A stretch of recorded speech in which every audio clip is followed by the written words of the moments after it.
To assist us in highlighting some key messages from the delivered speeches, we have a panel of 3 speaker analysts. We have Lisa Younger, who's the Director of Evolving Doors based in Perth, WA, who is also an experienced human resource specialist. We have Ms. Payal Kothari, a practicing solicitor, mediator, and a poet from Mumbai, India.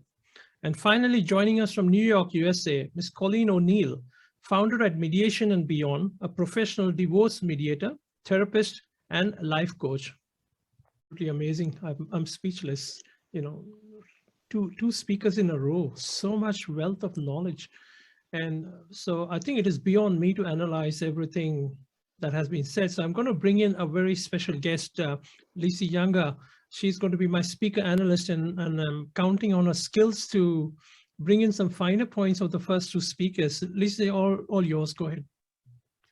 Thank you very much. Both wonderful stories, very inspiring. Notabo, I want to make sure I'm pronouncing your name correctly. You know, I found that story such an enlightening and amazing example of what hope can create. You know, you starting off in Zimbabwe with the loss of your mother, and then going to community housing in a foreign country, which is so different from your native homeland. And then, you know, the challenges with the study and everything, and the parallel of surviving all that and moving forward was the hope of something greater, a higher purpose.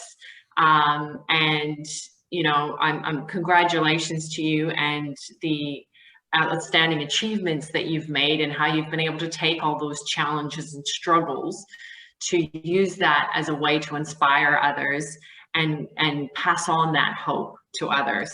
So yeah, it's a very moving story, and I totally agree with everything that you said, that, you know, in order to sort of align with your sense of self and your greater purpose, that hope is really critical. So and similar, Sandeep, your story that you shared, you know, it really demonstrates that hope will enable you to survive any adversity that comes into your life at any point. And we all face adversity, not necessarily that extreme life or death, but certainly we all have moments where we feel hopeless and we can't move on. So I think going back to what Deborah was saying at the start of this call about, you know, she used the 3 words that connect you to your past and your present and your future,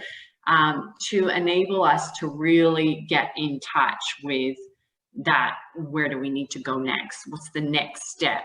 You know, you use the words of talking about, you know, that we are designed to move forward.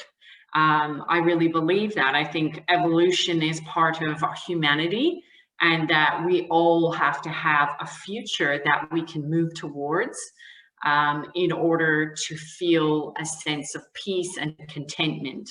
So I really feel like your story of survival demonstrates that hope is really the thing that keeps us moving forward in the direction that we need to go. So, you know, I believe that the power of positive thinking is so fundamental for us to be able to survive any difficult challenges that we have in our life. So thank you to you both. Very inspiring stories, and I'm honored to be able to, you know, share my views and thoughts around your 2 inspiring stories. So thank you for having me.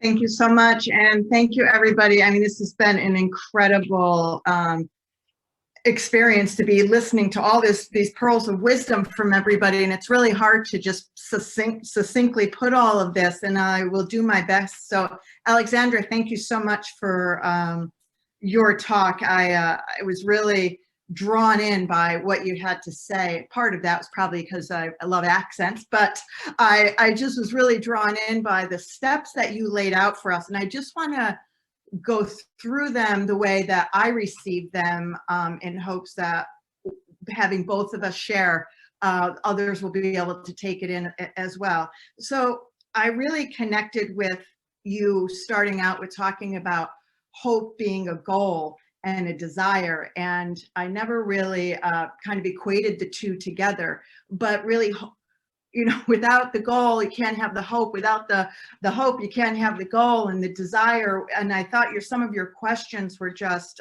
really important to acknowledge. You're like, know what you hope for, because you can't just have hope. You have to know what you're hoping for, and taking action with our hope, with our goal, with our desires, that action piece, because hope, as much as it's a noun, really needs to be a verb, right? And so, and be aware of the strategies we're going to use with our desire, with our goal, with our hope in life. And that behavioral flexibility, which I've never heard it really put, so it's kind of poetic, really, that behavioral flexibility. And what I took out of that was like, don't shrink your hope, don't make it smaller, expand it, make it expansive. And even in that, there's hope, right? And just expand, being able to expand our hope and not shrink that. And then also being able to connect, which again, I never really thought of, but being able to connect our body with hope and using our body to make that hope grow. I thought that was just really brilliant, and that desire and hope go hand in hand. And I like how you weaved all of that together for us. And actually, your talk was really inspirational and gave me hope to be able to do things a little differently and just to be able to have a new mindset. So thank you very much for that. Marcelio, you couldn't have asked for a worse person to be able to speak to yours, because I'm a horrible cook. So the whole thing about cooking, I was like, me with cooking. But I really liked how you laid it out, and like Jagdeep said, was just in that layman's terms.